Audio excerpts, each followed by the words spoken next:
Please like and subscribe to the channel if you find this video interesting. Enjoy watching the video. 18-year-old Anya considered herself a force of nature, a whirlwind of ambition and meticulously planned chaos. Her bedroom, a sanctuary of mood boards, university prospectuses, and an alarming collection of self-help books, reflected her personality perfectly, organized, driven, and slightly intimidating. Every outfit was curated, every extracurricular activity calculated, every waking moment a stepping stone towards a future she envisioned with almost terrifying clarity. She was the eldest, the responsible one, the golden child, a title she wore with a mix of pride and weary resignation. 15-year-old Leo, on the other hand, was a force of, well, inertia. His room was a disaster zone, a geological marvel of discarded clothes, comic books, video game controllers, and the occasional half-eaten pizza slice. He moved through life with the casual grace of a sloth on vacation, his priorities revolving around the next game level, the latest anime episode, or perfecting a new trick on his skateboard.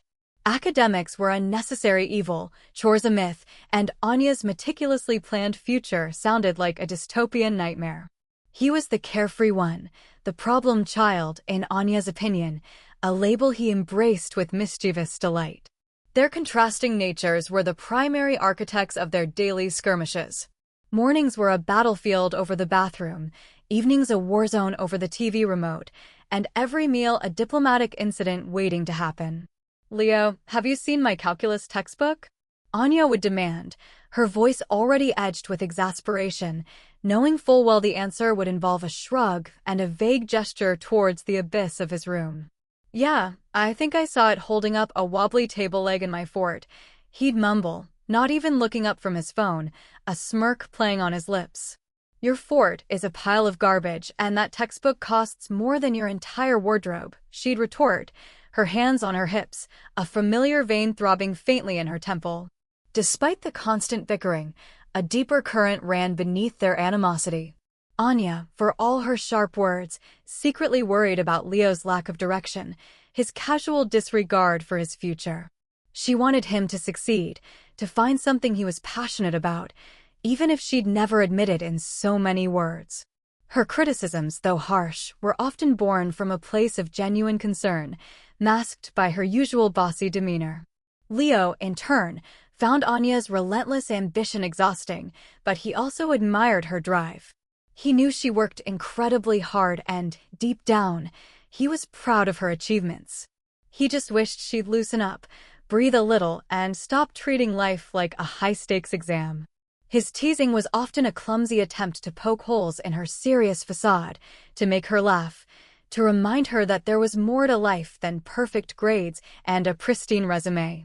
Their parents, bless their hearts, had long ago adopted a strategy of strategic deafness, occasionally interjecting with a weary, "Can't you two just get along?" that was promptly ignored.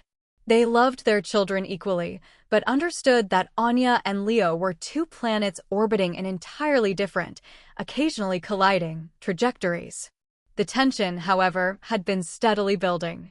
Anya was deep into university application season, a period of immense stress that turned her already focused personality into an unyielding laser beam. Leo, meanwhile, had recently discovered a new online game that consumed his every waking thought, pushing his already mediocre grades perilously close to failing territory. "Leo, I need the computer for my essay," Anya shrieked one Tuesday evening, bursting into his room, where he was hunched over the keyboard, headphones clamped firmly over his ears, yelling commands into his microphone. He merely waved a dismissive hand, immersed in a virtual battle. "5 more minutes, Anya. We're about to take down the final boss." "5 minutes? I've been asking for an hour. This essay is due tomorrow, and it's worth 30% of my grade." Her voice was rising, her face flushed with frustration. "You're so selfish. You never think about anyone but yourself." Leo finally yanked off his headphones, his face a mask of annoyance. "Oh, and you're Mother Teresa, are you? You hog the TV, you dictate what we have for dinner, you constantly tell me what to do. You think the world revolves around your precious university applications. At least I have a future. What are you going to do, Leo?" Play video games for the rest of your life? You're going to end up living in a cardboard box, mooching off me. Anya's words, sharp and stinging, hit a nerve. Leo's eyes flashed with hurt, quickly replaced by anger. And you? You're going to be a stressed-out corporate drone, with no friends, no fun, just deadlines and spreadsheets. You'll probably die alone, surrounded by your self-help books. The words hung in the air, thick with unspoken resentments. Both instantly regretted their outburst, the venom in their words far exceeding their true feelings. But pride, that stubborn, foolish emotion, kept them from backing down. I wish you knew what it was like to be me, just for one day. Anya spat, her voice trembling slightly. Oh yeah? Well, I wish you knew what it was like to actually relax and have fun, you uptight robot. Leo shot back, his chest heaving. The air crackled between them, an almost palpable energy. Unbeknownst to them, the universe, or perhaps just a very bored magical entity, was listening.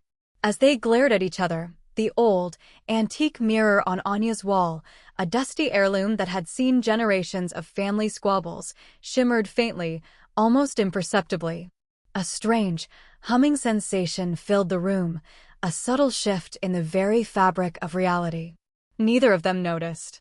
They were too busy wishing the other into oblivion.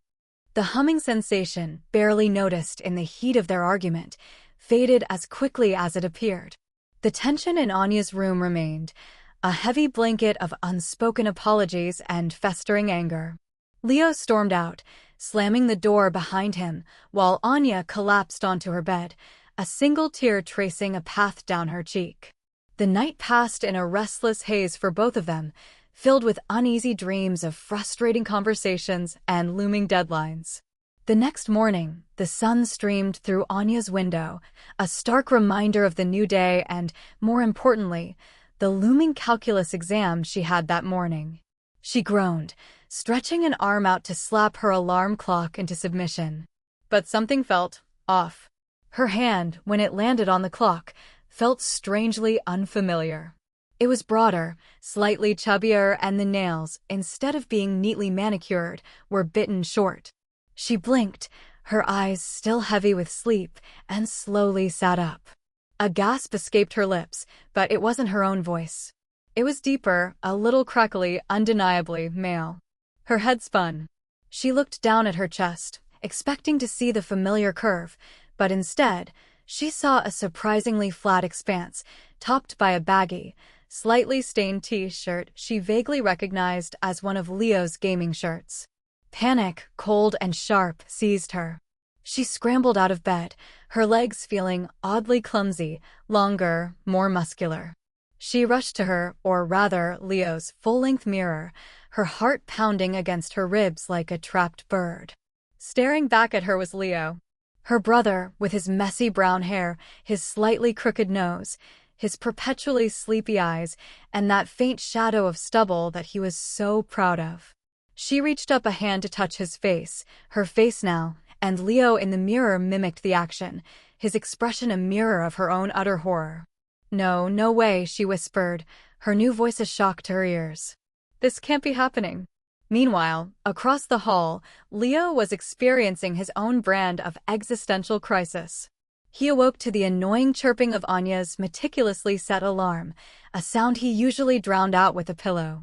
But this morning, the sound seemed amplified, assaulting his ears. He instinctively reached for his phone, but his hand felt delicate. Smaller, slender, with perfectly manicured, painted nails. His eyes shot open. He was in Anya's room. Her meticulously organized, slightly sterile room. He scrambled up, his limbs feeling strangely light, almost fragile. A quick glance down confirmed his worst fears. He was wearing Anya's ridiculously oversized, to him, pink pajama set, complete with an embroidered cat. He let out a startled yelp, a high-pitched, undeniably feminine sound. He dashed to Anya's mirror, bracing himself for the impossible. And there she was. Anya. His sister, with her sharp features, her perfectly styled hair, her intelligent, albeit now terrified, eyes. He touched his face, and Anya's reflection did the same, her jaw dropping. What the actual F, he started, his voice cracking with disbelief and a healthy dose of fear. I'm Anya. Back in Leo's body, Anya was trying to process the impossible. I'm Leo, she muttered, her stomach churning. The implications hit her like a freight train. Her calculus exam, her university applications, her entire, carefully constructed life. All of it was now in the hands of Leo. Her Leo. The one who thought studying meant skimming a Wikipedia page 10 minutes before a test. She stumbled out of the room, propelled by a desperate need to confirm the nightmare. Just as she reached the hallway, a high-pitched shriek echoed from what was now her room. Leo, what have you done? Anya, in Leo's body, stared, mouth agape, at the sight of Leo, in Anya's body, standing in the doorway, eyes wide with a mixture of terror and accusation. The sight was undeniably comical, even in their shared panic. Leo, the messy, slouching gamer, was now inhabiting the perfectly poised, slightly intimidating form of his sister, complete with her signature skull. And Anya, the elegant, driven scholar, was now encased in the gangly, slightly unkempt physique of her younger brother, topped with a truly terrible bedhead. Me? What have I done? Leo, as Anya, screeched, gesturing wildly with Anya's slender hands. Look at me. I'm a girl. I have boobs. And these ridiculous pajamas. He tugged at the pink silk with a disgusted expression. Anya, as Leo, felt a surge of indignation, quickly followed by a strange mix of morbid amusement. And I'm a boy. I have this. She gestured vaguely at her chest, then down at Leo's decidedly masculine and, frankly, unappealingly hairy legs. And your room smells like old socks and desperation. The initial shock slowly began to give way to a fresh wave of panic as the reality of their situation sank in. My calculus exam. Anya, as Leo, exclaimed, her voice rising. It's today. And I haven't even reviewed the last chapter. You have to go. You have to pass it. Leo, as Anya, gawked at her. Me? Take your calculus exam. I've barely passed algebra. What about my skateboarding competition this weekend? I've been practicing for months. Skateboarding? Leo, this is serious. My entire academic future rests on this exam. And my entire social life rests on that competition. If I don't nail that kickflip, I'll be a laughingstock. Their voices escalated, a cacophony of fear, frustration, and the dawning realization that their lives, their very identities, had been irrevocably swapped. The bickering, once a harmless family ritual, now took on a terrifying new dimension. Their wishes had come true, in the most literal and inconvenient way imaginable. We need to figure out what happened. Anya, as Leo, demanded, her brain, despite the shock, already trying to apply logical problem-solving. Or just wake up from this nightmare. Leo, as Anya, whined, poking at Anya's cheek with a tentative finger, still utterly bewildered by his new physical form. The day, usually a predictable ballet of schedules and routines, was about to become an unprecedented improvisation. And neither of them had any idea how to play their new part. The initial panic eventually gave way to a grudging acceptance of their predicament. They stood in the hallway, two bewildered souls in unfamiliar bodies, trying to formulate a plan. Okay, Anya, as Leo, said, her brow furrowed in concentration, a familiar habit that looked strangely out of place on Leo's face. First, we need to try and act normal. We can't let Mom and Dad find out. They'll freak out. Act normal. Leo, as Anya, shrieked, Anya's, voice surprisingly high-pitched. I have to pretend to be you. The girl who color coordinates her socks and has a detailed 5-year plan for her toenail growth. He gestured wildly with Anya's delicate hands, making her look uncharacteristically clumsy. And I have to pretend to be you. The boy whose main contribution to society is discovering new ways to avoid showering. Anya, as Leo, shot back, a flicker of her old exasperation returning. But we have no choice. So, here's what we're going to do. Anya, always the strategist, quickly laid out a temporary survival guide. Leo, as Anya, would have to take Anya's calculus exam. Anya, as Leo, would have to navigate Leo's dreaded middle school classes and, worse, face his skateboarding friends. The thought sent shivers down her spine. All right, Leo, as Anya grumbled, already feeling the weight of Anya's academic responsibilities. But what about clothes? I can't wear this to school. He gestured to Anya's pink PJs. Anya, as Leo, surveyed Leo's, her own, wardrobe with a critical eye. You'll wear my navy blue sweater and those sensible black trousers. And yes, you will wear a bra. Don't even think about it. Leo, as Anya, visibly recoiled. A bra? You expect me to just figure that out? It's not rocket science, Leo. And no slouching. My posture is impeccable. Oh, and you, Mr. Anya and Leo's body, Leo, as Anya, retorted, you're going to have to pretend you're a slob who occasionally grunts instead of speaking. And you smell vaguely of old pizza and ambition. Dressed in Anya's clothes, Leo felt utterly ridiculous. The trousers were a little too snug around the waist, the sweater itched, and the bra felt like a medieval torture device. He tried to mimic Anya's elegant stride, but kept feeling self-conscious about her hips swaying and the unfamiliar bounce in her step. He was constantly checking his reflection in any shiny surface, a look of profound disbelief etched onto Anya's face. Remember, no video game references, no slangs. Anya, as Leo, coached him as they walked to school, trying to keep pace with Leo's, her, uncharacteristically slow gait. Maintain eye contact. Smile politely. Don't chew gum in class. And for heaven's sake, try to answer questions in full sentences. And you, Leo, as Anya countered, try to look bored. Don't raise your hand for every question. Slouch a little. And when your friends talk about skateboards or games, just nod vaguely.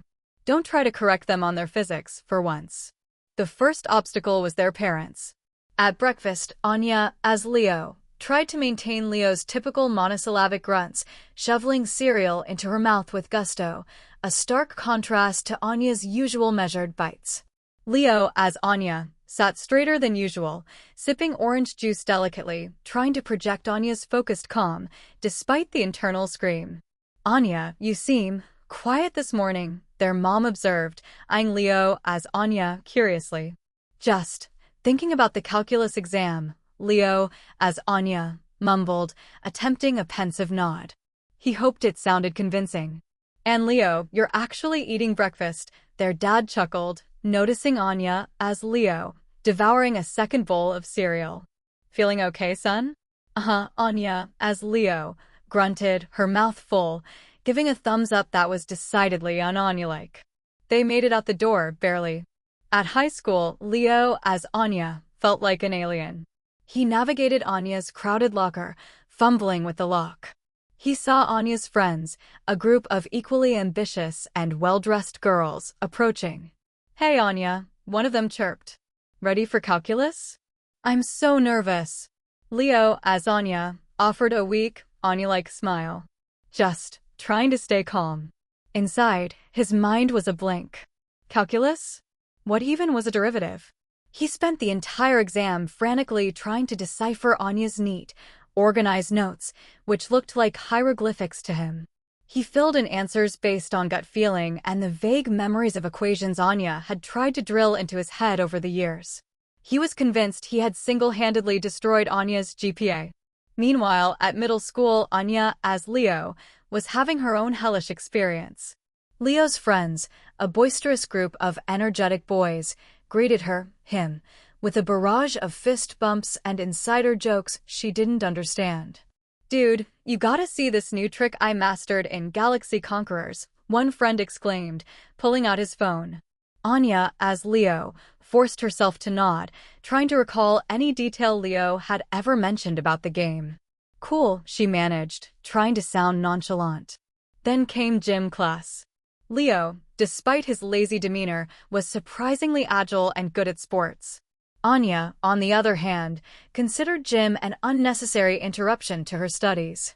She found herself stumbling through basketball drills, her long, gangly limbs feeling awkward and uncoordinated.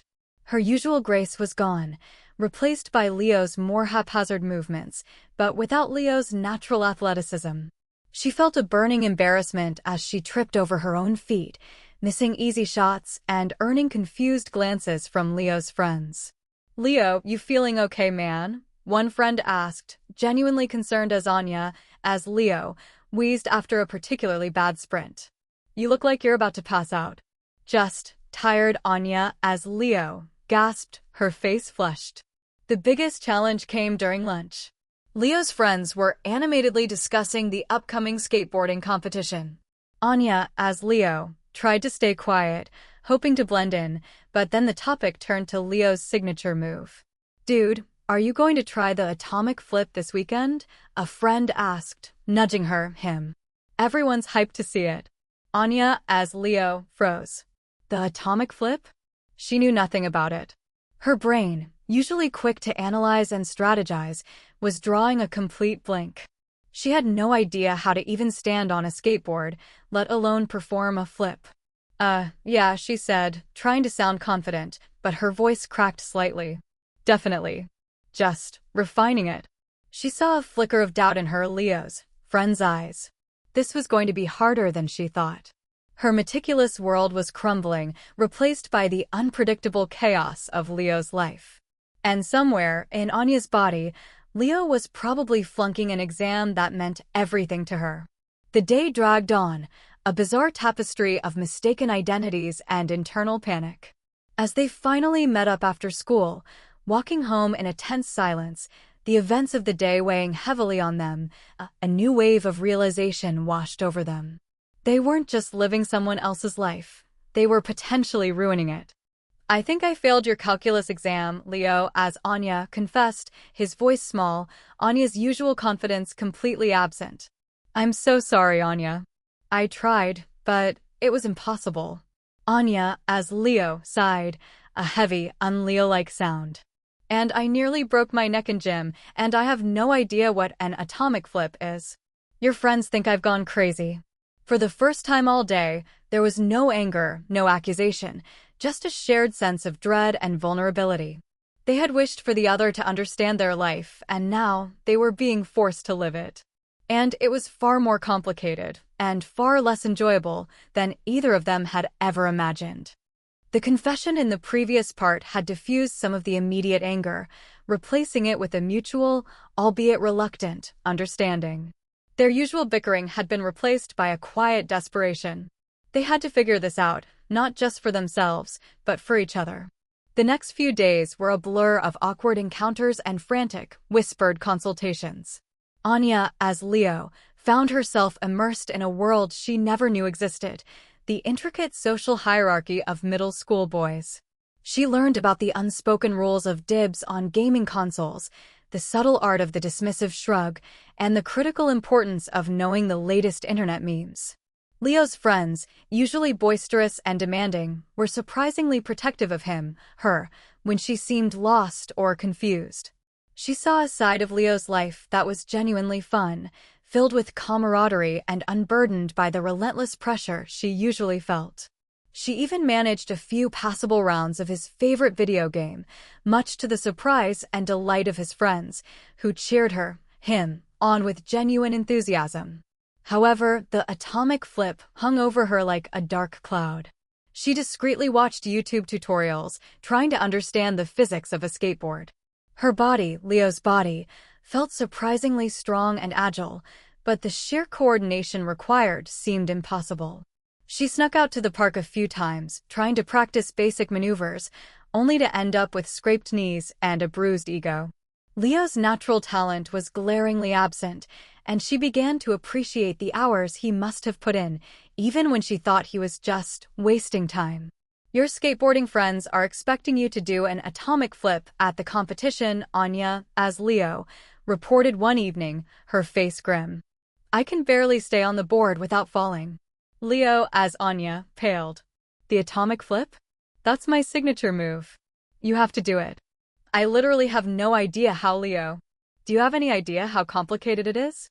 Just jump and twist." "It's all about timing," he explained, making a rather elegant twisting motion with Anya's body, which, ironically, she might have actually been able to pull off. "Easy for you to say," Anya, as Leo, muttered, exasperated. Meanwhile, Leo, as Anya, was drowning in Anya's world. He attended Anya's advanced classes, feeling completely out of his depth. He tried to mimic her diligent note-taking, but his handwriting, usually a scrawl, was now Anya's neat script, and his brain struggled to keep up with the complex concepts. He had to sit through long, analytical discussions about classic literature and political theory, topics that made his eyes glaze over. Anya's friends, serious and studious, were always talking about grades, internships, and university applications, making him feel a profound sense of inadequacy. The worst part was the pressure. Every interaction, every assignment, felt like a high-stakes performance. He realized Anya wasn't just uptight, she was constantly striving for perfection, driven by an internal motor he couldn't comprehend. He saw the subtle glances from teachers, the competitive smiles from her friends, and understood that Anya's golden child status came with an immense burden of expectation. He'd messed up the calculus exam, and the guilt gnawed at him. He knew how much that grade meant to her. One afternoon, Leo, as Anya, came home looking utterly defeated. "Your university advisor wants to meet with you," he announced, his voice flat. "She said something about revisiting your application strategy after the calculus results came in." Anya, as Leo, felt a cold dread spread through her. Oh no, the calculus. How bad was it? Leo, as Anya, looked away, a flush creeping up Anya's neck. "Let's just say, it wasn't your usual A+. More like a D-." Anya, as Leo, gasped, the air knocked out of her. A D-. Her perfect GPA, her meticulously planned future, all potentially derailed by one botched exam. She felt a surge of familiar anger at Leo, but it was quickly overshadowed by a growing understanding. He hadn't done it on purpose. He truly had tried his best, and her best was simply beyond his current capabilities. "I'm so sorry, Anya," Leo, as Anya, said, his voice genuinely remorseful, Anya's eyes filled with tears. "I tried, I really did. But it was just too hard. I couldn't understand any of it." Seeing Anya's face, usually so composed, now crumpled with genuine sadness and self-blame, something shifted in Anya, as Leo. Her anger dissipated, replaced by a surge of empathy. She knew how much this meant to her, and seeing Leo experience her pain, her disappointment, was a stark reminder of the emotional stakes. "It's okay, Leo," Anya, as Leo, said, a strange tenderness in her new voice. "I know you tried. It's not your fault. It's just a lot." Then a thought struck Anya, as Leo. "What about the university advisor? What did you tell her?" I just stammered something about being unwell during the exam," Leo, as Anya, admitted, wringing Anya's hands. She looked concerned. "And she kept asking about my stress levels and suggesting mindfulness exercises. It was so embarrassing." Anya, as Leo, almost laughed despite the gravity of the situation. The image of Leo, in Anya's body, trying to navigate a university advisor's concern about her, Anya's, mental health was almost too much. "Mindfulness exercises," she chuckled, a genuine, un-Leo-like laugh escaping her lips. "That's gold." "It's not funny." Leo, as Anya, pouted, but a small smile was starting to form on Anya's face. "You know, your friends are exhausting. They talk about books and grades all the time. And I had to pretend to care about a historical documentary in history class today. I nearly fell asleep." "Well, your friends are gross," Anya, as Leo, countered, but the edge was gone from her voice. "They spend all their time talking about video games and gross-out challenges. And one of them picked his nose today, and then tried to high-five me." They both stared at each other for a moment, and then a shared laugh erupted. A genuine, unforced laugh that felt surprisingly good. It was the first time they had truly connected since the swap, the first time they had found humor in their absurd predicament. "It's not easy, is it?" Leo, as Anya, said, wiping a tear of laughter from Anya's eye. "No, it's really not," Anya, as Leo, agreed, a new respect in her voice. "Your easy life isn't so easy. And my perfect life is a constant pressure cooker." They looked at each other, seeing not just their sibling's face, but the struggles and complexities that came with it. The swap was teaching them a profound lesson, forcing them to confront the realities of each other's existence.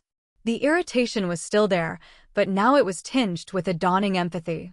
They still wanted their old lives back, but they were starting to understand why the other behaved the way they did. The shared laughter and the subsequent frank discussion had been a turning point. The animosity hadn't vanished entirely. Old habits die hard, but it was now laced with a newfound, albeit grudging, respect. They were in this together, and if they were going to survive, they had to help each other. Okay, look, Anya, as Leo, began that evening, taking charge as usual. We need a strategy for this skateboarding competition. If you don't do the atomic flip, your friends will be disappointed, and it'll reflect badly on you. Which is now me. Leo, as Anya, sighed, slumping onto Anya's plush armchair. But I don't know anything about calculus. Your university advisor wants to meet again.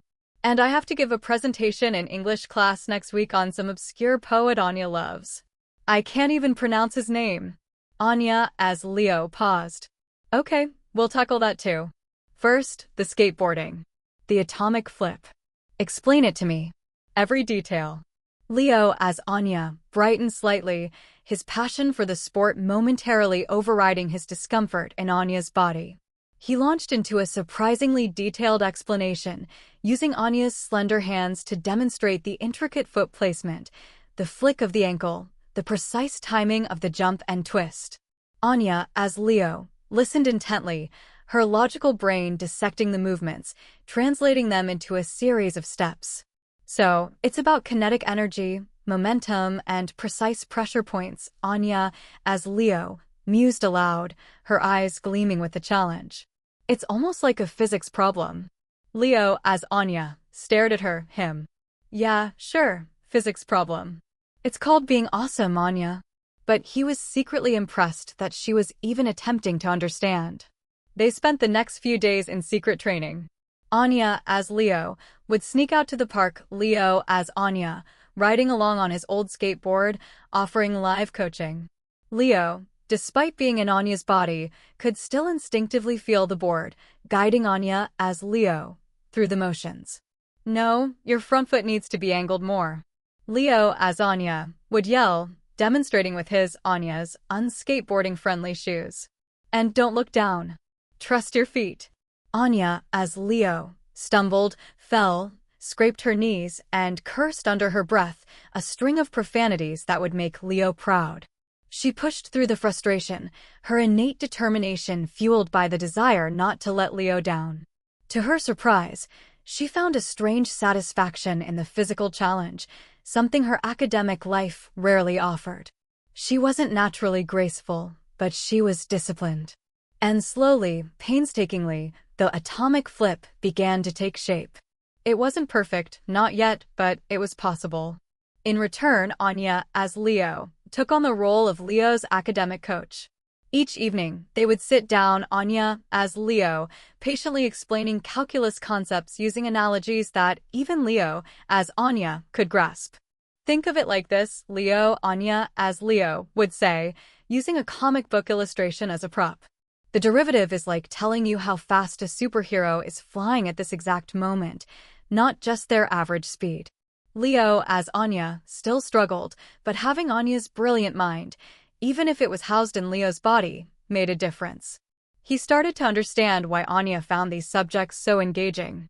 He also realized how much effort Anya put into her studies, how naturally she grasped complex ideas, and how frustrating it must be for her to have someone, him, completely disregard it.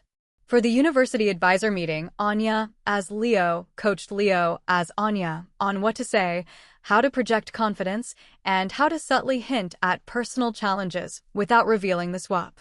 Leo, as Anya, surprisingly rose to the occasion. He managed to charm the advisor, expressing genuine remorse for the calculus grade and articulating a convincing, Anya-approved, plan for improvement. The advisor, visibly relieved, even commended Anya for her newfound self-awareness and vulnerability. You were amazing. Anya, as Leo, whispered to Leo, as Anya, afterwards, a genuine smile on his face. You sounded just like me, but nicer. Leo, as Anya, puffed out Anya's chest with pride. See? I told you I could do it. You just needed to believe in me. The biggest hurdle for Leo, as Anya, was the English presentation. Anya, as Leo, meticulously prepared cue cards, rehearsed the entire speech with him, and even helped him choose an Anya-appropriate outfit. On the day of the presentation, Leo, as Anya, stood at the front of the class, Anya's voice clear and articulate, delivering a surprisingly insightful analysis of the obscure poet. He stumbled once or twice, but managed to recover, channeling Anya's composure. The applause at the end was genuine. As he walked out of class, he found Anya, as Leo, waiting for him, a thumbs up and a wide grin on his face. You nailed it, dude. Leo, as Anya, felt a flush of pride. Thanks. That was terrifying, but also kinda cool. He actually enjoyed the feeling of accomplishing something challenging, a sensation he hadn't fully appreciated in his own life. Their days became a strange rhythm of support and mutual education. Anya, as Leo, helped Leo, as Anya, with schoolwork, social navigation, and even how to gracefully handle Anya's popularity. Leo, as Anya, coached Anya, as Leo, on skateboarding, taught her the subtle art of gaming strategy, which Anya surprisingly enjoyed, and even how to convincingly feign boredom during monotonous conversations. They were still polar opposites, but the exchange had fostered a deeper understanding. Anya began to see the value in Leo's laid-back approach, the genuine connections he made with his friends, and the simple joy he found in his hobbies. Leo, in turn, recognized the immense pressure Anya faced, the hard work behind her achievements, and the genuine passion she held for learning. As the day of the skateboarding competition approached, they both felt a mixture of nerves and anticipation. Anya, as Leo, was terrified of embarrassing herself, but also strangely excited. Leo, as Anya, was bursting with pride, confident that Anya, despite her initial clumsiness, would somehow pull off his signature move. They were learning more than just each other's routines. They were learning about each other's hearts, discovering hidden depths and unexpected strengths. The body swap, initially a curse, was slowly becoming a catalyst for a bond neither of them had ever truly appreciated. The day of the skateboarding competition dawned bright and crisp. Anya, as Leo, felt a knot of nerves tightening in her stomach. She'd spent every spare moment practicing, but the atomic flip was still a precarious maneuver. One wrong move, and she could seriously injure Leo's body. Leo, as Anya, on the other hand, was buzzing with a nervous excitement for his competition. He had coached Anya tirelessly, believing in her ability to pull it off. At the skate park, the atmosphere was electric. Music blared, crowds gathered, and the air buzzed with adrenaline. Leo's friends greeted Anya, as Leo, with enthusiastic pats on the back. Leo, man, you ready to blow everyone away with the atomic flip? One friend yelled, slapping his shoulder. Anya, as Leo, forced a confident grin, trying to channel Leo's usual swagger. You know it. Inside, she was a wreck. Leo, as Anya, stood on the sidelines, trying to look like Anya cheering on her brother, but his heart was thumping with every beat of the music. He was more nervous watching Anya, as Leo, than he ever was performing himself. He realized how much he cared about his reputation in this community, and more importantly, how much he wanted Anya to succeed, not just for him, but for her own sense of accomplishment. The competition began. Anya, as Leo, watched the other skaters, studying their techniques, her analytical brain trying to process every detail. When her turn finally came, she took a deep breath. She pushed off, gaining speed, feeling the unfamiliar vibration of the board beneath Leo's feet. She executed a few basic tricks surprisingly well, earning cheers from the crowd. But then came the moment. The atomic flip. She approached the ramp, her mind focusing on every single instruction Leo had given her. Angle the foot. Flick the ankle. Jump. Twist. Land. It was a blur of motion and concentration. For a split second, she felt airborne, a sensation she rarely experienced in her academic world. And then, with a thump and a slight wobble, she landed. Not perfectly, but she landed. And she stayed on. The crowd erupted. Leo's friends went wild, chanting "Atomic Flip! Atomic Flip!" Leo, as Anya, let out a whoop, pumping Anya's fists in the air, a joyous grin splitting Anya's face. Anya, as Leo, felt a surge of exhilaration she hadn't anticipated. It wasn't just about executing a trick, it was about conquering a fear, pushing her boundaries, and proving to herself that she could do something completely outside her comfort zone. And she had done it for Leo. Later that evening, exhausted but triumphant, they were back in their rooms. The high of the competition was still lingering. "You were incredible, Anya," Leo, as Anya, said, his voice brimming with genuine admiration, Anya's eyes shining. "I can't believe you pulled it off. You really looked like me out there." Anya, as Leo, smiled, a tired but happy smile. "It was exhilarating. I actually understand why you love it so much now." She paused, then added, "And you were a great coach. I couldn't have done it without you." Their walls were coming down, brick by painful brick. The raw honesty was liberating. "You know," Leo, as Anya, continued, picking at Anya's meticulously manicured nails, "living your life is hard. The pressure you're under.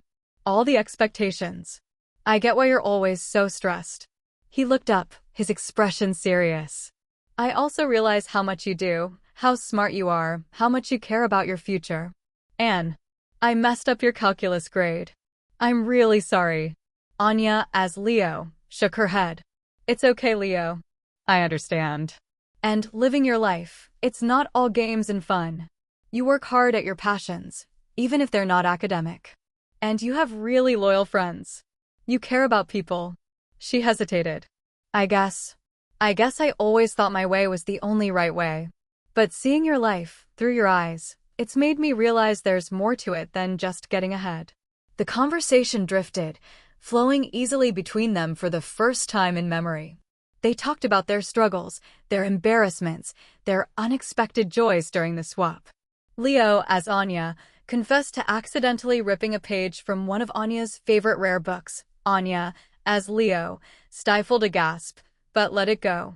Anya, as Leo, admitted to eating all of Leo's secret stash of emergency chocolate. Leo, as Anya, pretended to be outraged, but then grinned. It was a night of confessions and revelations, of peeling back the layers of sarcasm and resentment that had built up between them over the years. They saw each other, truly saw each other, for the first time. They saw the vulnerability beneath Anya's driven exterior, and the hidden depths beneath Leo's carefree facade. "I actually like your friends," Anya, as Leo, admitted, a slight blush on Leo's face. "They're loud, but they're genuine." "And your friends," Leo, as Anya, said, a thoughtful expression on Anya's face. "They're a bit much sometimes, but they really do look out for you. They actually care about each other's success." The air between them felt lighter, clearer. The constant tension that had defined their relationship was replaced by a warm, quiet camaraderie. They had survived, not just individually, but together. And in doing so, they had forged a bond stronger than any they'd had before. They still didn't know how to reverse the swap, but for the first time, the thought of it didn't feel as urgent. They were learning, growing, and experiencing something profound. And strangely, they weren't entirely ready for it to end. "I think I understand you better now," Leo, as Anya, said, a soft, almost wistful tone in Anya's voice. "Me too," Anya, as Leo, responded, meeting his gaze. "Me too, little brother." The old mirror on Anya's wall, which had been silent since the swap, shimmered faintly again, a subtle ripple in its antique glass. This time, both of them noticed. But they were so engrossed in their newfound connection, they paid it no mind. The subtle shimmer in the antique mirror went unnoticed in the warmth of their shared vulnerability. Exhausted but content after their emotional breakthrough, Anya, as Leo, and Leo, as Anya, eventually retreated to their respective, yet swapped rooms. They both fell into the deepest, most peaceful sleep they'd had in weeks, dreams filled not with anxieties, but with a strange blend of their own and their siblings' memories. The next morning, the sun once again streamed through Anya's window, but this time, the world felt right. Anya woke with a jolt, her hand instinctively reaching for her alarm. Her hand. It was slender, with neatly manicured nails. Her gasp, when it came, was her own familiar voice, high-pitched and distinctly feminine. She sat up in bed, a wave of dizziness washing over her. She was wearing her own elegant silk pajamas, not Leo's stained t-shirt. She looked down at her chest and saw the familiar curve, not the flat expanse of her brother's body. She scrambled out of bed, her legs feeling graceful and familiar again. She rushed to her mirror, and stared. Staring back was Anya. Her own face, her own eyes, her own perfectly styled hair, even after sleep. A wave of immense relief, so powerful it almost brought her to tears, washed over her. "I'm back," she whispered, her own voice a melody to her ears. "I'm really back." Across the hall, Leo was experiencing a similar, joyous awakening. He bolted upright in his own bed, the scent of old pizza and comic books comforting and familiar. His hand, when he ran it through his messy hair, was his own, broad and slightly calloused. His yawn was a deep, rumbling sound, undeniably masculine. He looked down and saw his favorite, ridiculously baggy gaming t-shirt and boxers. "Yes," he shouted, pumping his fist in the air. "I'm Leo. I'm finally me again." He practically sprang out of bed, his limbs feeling strong and coordinated, ready to tackle a new level or master a new trick. He glanced at his own full-length mirror, a triumphant grin spreading across his face. His face, his hair, his slightly crooked nose, all his. No bras. No pink pajamas. Just glorious, unkempt Leo. They both burst out of their rooms at the same moment, colliding in the hallway. "Anya!" Leo exclaimed, his voice full of joyful relief. "Leo!" Anya responded, her eyes wide with a similar joy. They instinctively reached out, touching each other's arms, as if to confirm the reality. It was real. They were back in their own bodies. The antique mirror in Anya's room, which they had finally noticed shimmering the night before, was now perfectly still, its surface reflecting only their relieved faces. "It worked!" Leo shouted, doing a little victory dance. "We're back. No more bra." Anya laughed, a genuine, joyful sound. "And no more smelling like old socks. And I can finally wear my own clothes again." The relief was immense, almost overwhelming. They hugged, a clumsy, slightly awkward hug, but filled with a depth of affection neither had expressed in years. It wasn't just relief, it was gratitude. They had survived the ordeal and emerged changed. At breakfast, their parents looked at them confused. Anya was radiating a quiet energy, a new lightness in her demeanor. Leo was actually engaging in conversation, not just grunting, and he even offered to help with the dishes. "You two seem different this morning," their mom observed, a hint of suspicion in her voice. "Did you finally make up?" Anya smiled at Leo. "Something like that, Mom. We just learned a lot about each other." Leo nodded. "Yeah, we actually understand each other now." Their parents exchanged bewildered but pleased glances. This was a welcome change. Later that day, Anya found Leo meticulously cleaning his room. She stared, wide-eyed. "What are you doing?" she asked, genuinely perplexed. "Well," Leo said, without looking up from organizing his comic books, "you always complained it was a disaster zone. And it kinda was. Besides, if I want to play Galaxy Conquerors on a clean surface, I gotta make sure there's no rogue pizza crusts." He paused. "And I thought I'd try to actually finish my English homework today. That presentation you helped me with, it was actually kinda interesting." Anya felt a warmth spread through her. "That's great, Leo." She then noticed something else. "You're not just playing video games." "Nah," he said, still focused. "I mean, I will later. But I'm also sketching out some new skateboard designs. You know, from watching the competition. Maybe I can combine some of those physics principles you kept talking about." Anya smiled. Her little brother, designing skateboards with physics. Who would have thought? Later, Anya was in her room, reviewing her calculus notes. The D- still stung, but she now had a plan. She called her university advisor, explained, truthfully but carefully, that she had been under immense stress and had a momentary lapse, and reiterated her commitment to her studies. She even mentioned a newfound appreciation for practical applications, thanks to her brother's hobbies. As she hung up, a knock came at her door. It was Leo. "Hey," he said, holding out a small, slightly dented chocolate bar. "I know you were stressed about that advisor meeting. Thought you could use some emergency chocolate. The kind I usually hide." Anya took the chocolate, her heart swelling. "Thanks, Leo.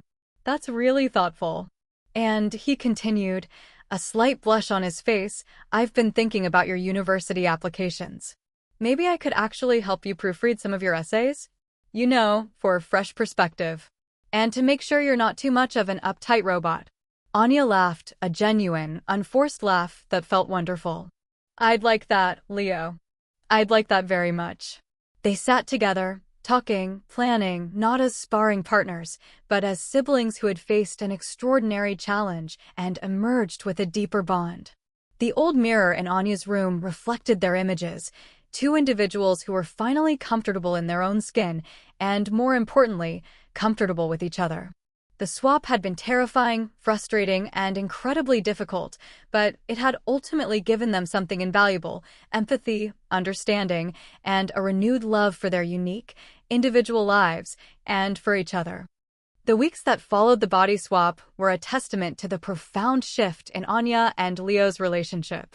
The constant bickering didn't entirely vanish. After all, they were still siblings with wildly different personalities, but it was now punctuated by shared glances, inside jokes, and a quickly resolved understanding. The sharp edges of their disagreements had been blunted by empathy. Anya, back in her own body, found a new balance in her life. While her academic drive remained, it was no longer all-consuming. She started taking more breaks, actively seeking out moments of genuine relaxation. She even started joining Leo sometimes when he went to the skate park, not to skate herself, but to watch, to offer encouraging words, and to simply exist in a less structured environment. She realized that her ambition didn't have to define her entirely. There was room for joy, for spontaneity, and for connection. She became a more approachable friend, a more understanding daughter, and, most importantly, a more patient sister. Her university advisor noted her improved emotional resilience and praised her broader perspective in her latest essays. Anya even found herself chuckling at a particularly bad pun in a classic literature text, something the old Anya would have considered an unforgivable distraction. Leo, too, underwent a significant transformation. The fleeting taste of Anya's academic life had awakened a dormant part of his mind. While he still loved video games and skateboarding, he no longer saw them as his sole identity. He started applying himself more in school, not aiming for Anya's straight A's, but for a genuine understanding of the subjects. He discovered a surprising aptitude for design in art class, inspired by his new ideas for skateboards, and even started sketching concepts for game levels. He still procrastinated, but less frequently, and with a newfound sense of responsibility. His room, while not Anya-level organized, was certainly less of a biohazard zone. He continued to clean up after himself, remembering the frustration Anya had felt living in his mess. His friends noticed his slightly more focused demeanor, but also celebrated his newfound enthusiasm for creative pursuits.